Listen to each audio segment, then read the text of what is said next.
음식과 고백이라고 하는 제목으로 말씀을 나누겠습니다. 마지막 만찬이라고 되어 있고 성만찬이라고 부르는데, 원래 사실은 거룩하다라는 단어는 맨 처음에는 빼도 됩니다. 이 말씀을 이해할 때 그런 영적인 의미를 부여해서 우리가 만찬이라고 하는 건데, 거의 모두가 다 이 부분을 이야기할 때는 마지막 식사다라는 단어를 사용을 하고 있습니다. 그럼 이 식사는 어떤 식사였냐면 15절에 유월절 식사였습니다. 유월절은 이스라엘 사람들이 이집트에서 그 노예로 있다가 해방을 맞게 된 것을 기념하는 절기가 유월절입니다. 그래서 유월절의 절기를 지키면서 기념하면서 이스라엘 사람들은 회고를 했습니다. 과거에 우리가 애굽에 종살이 할 때 하나님이 우리를 인도해 주셔서 자유의 기쁨을 주셨지. 회고하는 것이 유월절 절기의 제일 중요한 의미였었습니다.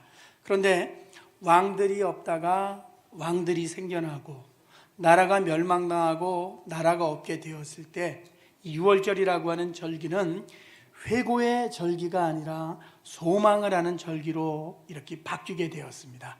그래서 모든 이스라엘 사람들이 전 세계에 흩어져 있는 동포들을 포함해서 유월절 날이 되면은 저들이 가족들이 모여서 파스카라는 식사를 했습니다. 파스카라는 단어가 유월이라고 하는 뜻을 가지고 있습니다. 그래서 식사가 끝나게 되었을 때 모든 유대인들의 고백이 하나였었는데, 그것은 이것이었습니다. 과거에 우리를 구원해 주신 하나님 감사합니다. 이것으로 끝나는 것이 아니라, 그날을 기념합니다 라는 것으로 끝나는 것이 아니라, 하나님 내년에는 예루살렘에서 이 유월절을 지키기를 원합니다. 이것이 저들의 소망이었습니다.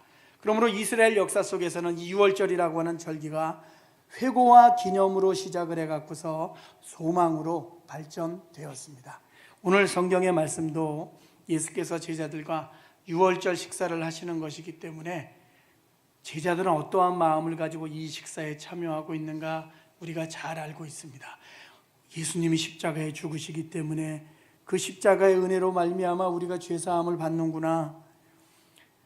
예수님이 십자가에 죽으시는데 그 살점이 떨어져가는 고통을 주님이 맛보시겠구나. 이러한 생각을 한 제자는 한 명도 없습니다. 왜?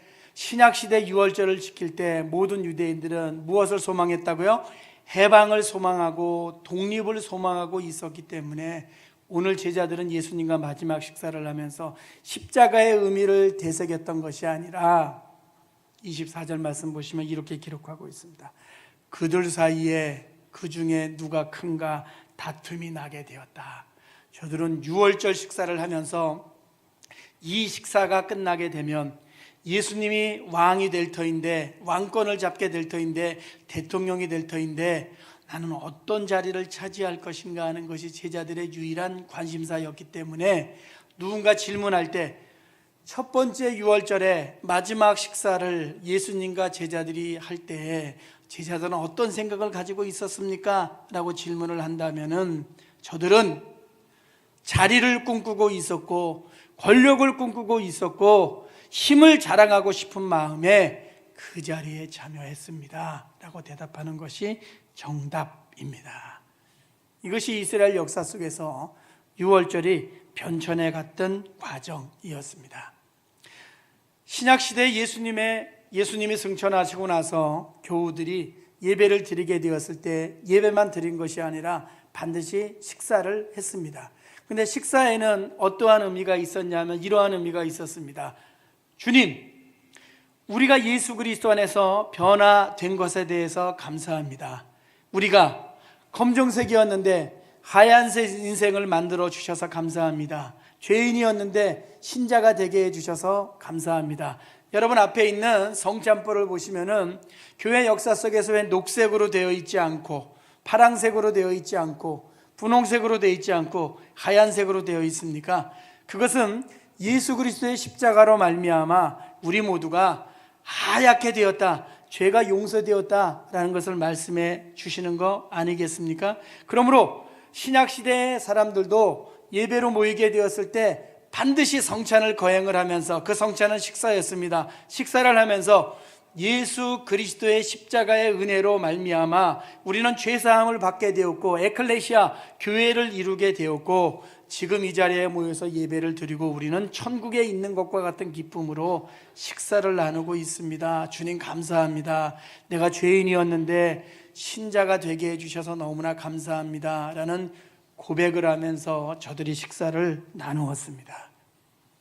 그리고 나서 그 식사의 의미 가운데 마지막에 무엇이 있었냐면 이것이 있었습니다. 아멘, 주 예수여 오시옵소서. 그러므로 신약성경의 사도행전에 나오는 고린도서에 나오는 저들이 식사를 하였다라는 이 단어를 읽을 때마다 그 식사는 신자 되게 해 주신 것에 대한 감사와 함께 교회를 이룬 것에 대한 감사와 함께 예수님 빨리 다시 오시기를 원합니다라는 재림에 대한 소망을 고백하는 자리가 신약시대의 예배와 식사의 자리였습니다. 그러므로 구약의 유월절이나 신약의 교우들이 예배와 식사를 했던 그곳에는 두 가지 어떤 의미가 있다고요? 회고, 과거에 우리가 어떠했는가, 그리고 하나님이 어떠한 일을 해주셨는가, 소망, 우리가 미래에 소망하는 영적인 것이 무엇인가, 그것이 그 식사 속에 또 성찬 속에 유월절 속에 그대로 담겨 있는 겁니다. 그러므로 오늘 우리도 성찬의 자리에 참여해서 첫 번째 죄사함의 기쁨을 감사하면서 검정색 인생이었는데 예수님의 십자가로 하얗게 된 것을 감사하고 신자로 살아가다 죄를 지었을 때에도 하얀색이 검정색이 되지 않고 검정색 점이 찍히는데 회개하면 다시 하얗게 만들어 주신 것에 대해서 감사하면서 우리는 이 자리에 앉아 있는 겁니다.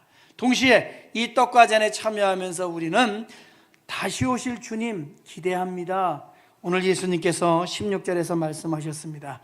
이 유월절이 하나님 나라에서 이루기까지 내가 너희와 이 땅에서는 다시 먹을 수 있는 날이 없을 거야 라고 말씀해 주셨습니다. 18절에서도 말씀해 주셨습니다. 하나님의 나라가 임할 때까지 포도주에서 난 것을 다시 마시지 아니할 거야. 너희와 이 땅에서 나누는 마지막이야. 그러나 내가 다시 오게 되면 내가 너희와 함께 하나님 앞에서 너희와 식사를 나누는 기쁨을 경험하게 될 거야 라고 말씀해 주시죠. 이것이 성찬의 제일 중요한 의미이기 때문에 찬송가 반주가 흘러나올 때 주 달려 죽은 십자가 생각할 때 눈물이 나오는데 성찬식은요 눈물로 끝나는 것이 아닙니다. 회고할 때에는 내 과거와 현재를 생각하면서 기쁨의 눈물을 흘릴 수도 있지만은요, 그러나 다시 오실 주님을 기다리는 소망을 가지게 될 때 반드시 기쁨으로 끝나야 되는 것이 성찬식입니다. 그럼 왜 신약 성경에서 신자들이 살아가는 삶의 모습에 음식이 많이 등장하고 있는가?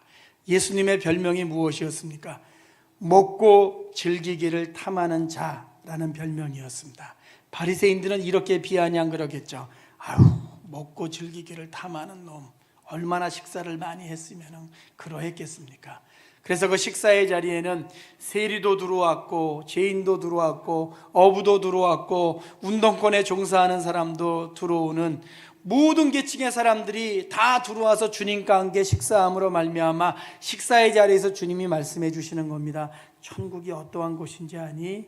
이렇게 기쁘게 식사하는 잔치의 자리와 같은 곳이야 라고 말씀을 해 주시면서 하나님 앞에는 인종과 나이를 초월해서 모든 사람들이 하나님 앞에 하나님의 백성으로 설 수 있다고 하는 것을 예수님께서 보여주심으로 교회에는 장벽이 없고 구원에는 장벽이 없고 죄사함에는 장벽이 없고 하나님 앞에 가는 인생에 장벽이 없다고 하는 것을 예수 그리스도께서 우리에게 알려주셨습니다.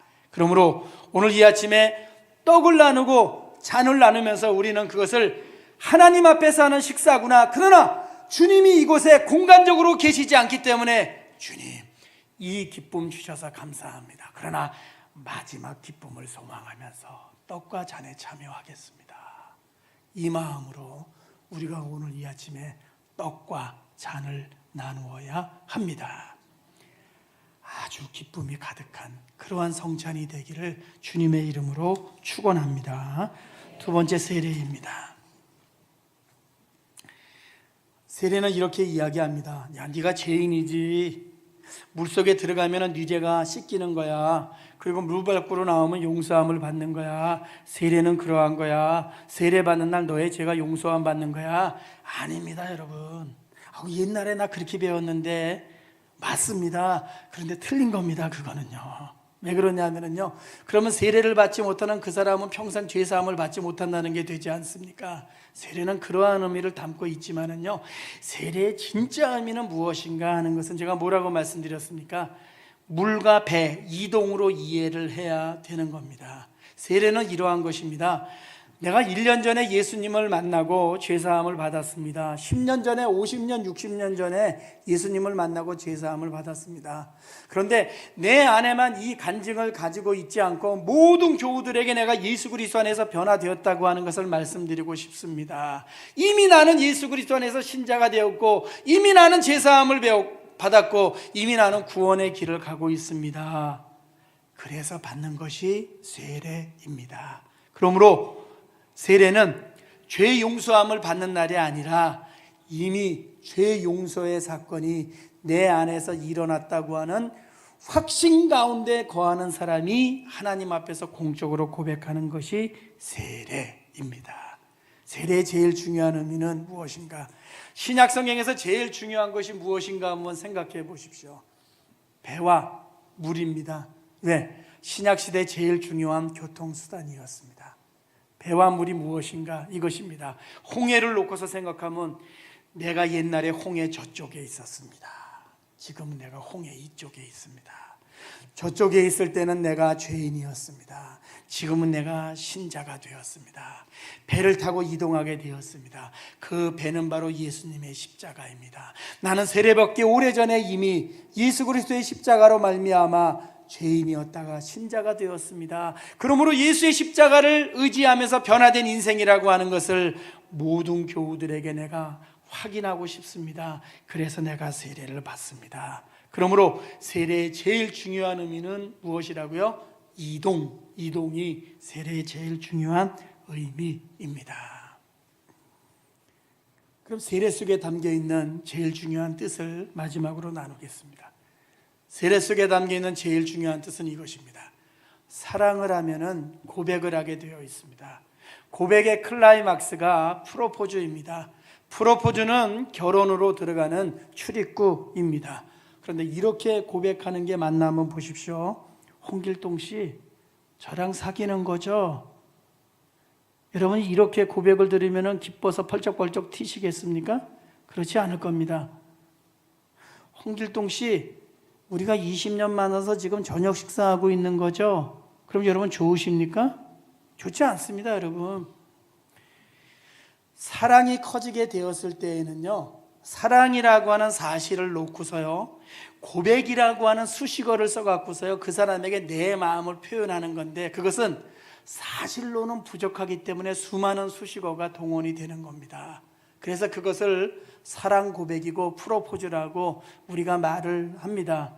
신약시대의 사람들은 예수님을 만나고 나서 너무나 기뻐갖고서 예수님에게 고백을 했습니다. 이렇게, 주님, 그리스도입니다. 하나님의 아들입니다. 라고 고백을 했습니다. 그것은 예수님의 이름이 아니라 사랑의 고백입니다. 제가 프로포즈 문구가 뭐가 있나 한번 인터넷에서 쳐봤습니다. 이런 게 나오더라고요.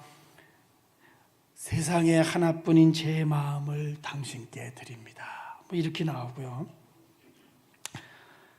살포시 다가온 당신 고맙습니다. 삶의 존재의 의미를 주신 당신, 나에게 너무 귀하고 소중한 분. 또 이런 것도 있습니다. 하늘에게 소중한 건 별입니다. 땅에게 소중한 건 꽃이며 나에게 소중한 건 이 글을 읽고 있는 당신입니다. 내가 힘들어 지칠 때, 빗방울 같은 눈물을 흘릴 때 제일 먼저 생각나는 사람이 되어주세요.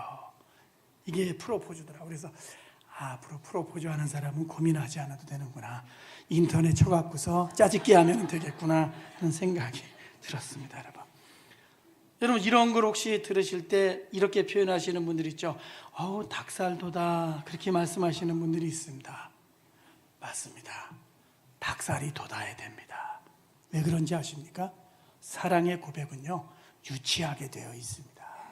제가 금요일 날 기도회 때 말씀드렸습니다. 하나님 앞에 기도할 때 신앙의 본능으로 기도하자고 말씀드렸습니다. 이런 의미입니다. 하나님, 어려운 가운데 있지만 감사합니다. 배고프지만 자족합니다. 하나님, 몸이 안 좋지만은 약하지만은 강합니다. 그건 신앙인이 할 수 있는 의지적인 고백인데요. 신앙의 본능이라고 하는 것은 무엇입니까? 하나님, 참 피곤하고 힘듭니다. 자족해야 되는데 잘 되지를 않습니다. 하나님 앞에 떼를 쓰고 싶습니다. 얼마나 유치합니까? 그 유치함이라고 하는 것이요, 당사자 부모가 볼 때에는요 아이가 귀엽게 느끼게 되어 있고 더 사랑스럽게 느끼게 되어 있습니다. 그런데 사랑 고백도 마찬가지입니다. 아이 저 사람이 사랑 고백을 하는 거 보니까 너무나 유치하네. 받는 사람은 세상에서 제일 큰 기쁨을 가지게 되어 있고 그 사람이 너무나 사랑스럽게 느끼게 되어 있습니다. 그러나 주변에 있는 사람들은 그 이야기를 들으면서 닭살도다 라고 말하는 겁니다. 그러므로 믿음이 커진다고 하는 것은, 주님을 사랑한다고 하는 것은 하나님 앞에 어떠한 고백을 드리는 것인가? 주님으로 고백하십시오. 그리스도로 고백하십시오. 하나님의 아들로 고백하십시오. 그런데 여러분, 더 유치한 단어를 사용해서 고백을 하십시오. 왜? 십자가로 제사함을 받았다는 사실만으로는 부족하기 때문에 눈물을 흘릴 때도 있고 주님을 향해서 불을 짖을 때도 있는데, 내가 주님을 너무나 사랑합니다라는 이 사랑이라고 하는 단어로 다 소화가 안 되기 때문에 수많은 사랑의 단어들을 써갖고서 주님을 고백하고 주님 앞에 프로포즈하는 것은 신자들에게 꼭 필요한 것이고, 우리는 그러한 신자들을 보면서 은혜 가운데 사랑하고 있구나, 주님을 너무나 사랑하고 있구나 라고 말하는 거 아니겠습니까? 오늘 이 아침에 세례를 받는 분들도 평생을 살아가면서 주님 앞에 그러한 고백과 프로포즈를 할 수 있기를 원하고, 오늘 떡과 잔에 참여하면서 예수 앞에 나온 모든 교우분들도 오늘 주님 사랑합니다, 정말 이렇게 사랑합니다, 이러한 표현으로 사랑합니다, 유치할 정도로 주님을 사랑합니다, 정말 내 삶의 전부가 되십니다, 무엇으로 내가 표현할 수 있겠습니까? 형용할 수가 없습니다. 그래서 주님 앞에 부족하지만 이 찬양을 올려드리기를 원합니다. 이 고백을 드리기를 원합니다. 이 마음을 드리기를 원합니다. 이 삶을 드리기를 원합니다. 오늘 이 아침 우리가 하나님 앞에 예배하면서 세례식도 보았고 성찬을 나누게 될 터인데, 우리 모두가 주님 앞에 그렇게 사랑 고백을 하는 아침이 되시기를 예수님 이름으로 축원합니다. 우리 함께 기도하겠습니다.